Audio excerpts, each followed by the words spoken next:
This is the Lone Crater YouTube. We hope this video helps. You begin by opening Google Slides and signing into the account that holds your presentations. Once done, click Slide, then Change Theme, or use the Theme button in the toolbar to reveal available themes. You want to access both built-in themes and the Import Theme option. This lets you pull themes from other slides or uploaded files.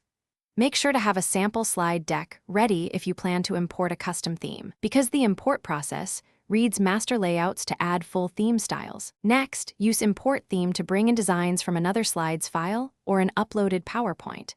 When you choose a file, Google Slides previews its master slides so you can select only the layouts you want.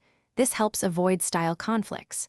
You can also browse template marketplaces and download PPTX files, then import them the same way. Make sure to check compatibility and look at color palettes and fonts in the preview, because those determine how much manual tweaking you'll need afterwards. Finally, apply the theme and immediately inspect your slides for layout shifts. Then edit the master slides to fix fonts, colors, or placeholder positions so everything looks consistent. If something breaks, restore an earlier version via File Version History or re-import a clean master slide from the source file.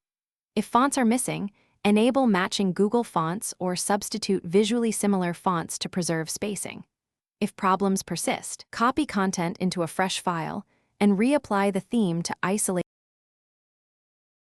Thanks for watching. Consider subscribing if we helped you.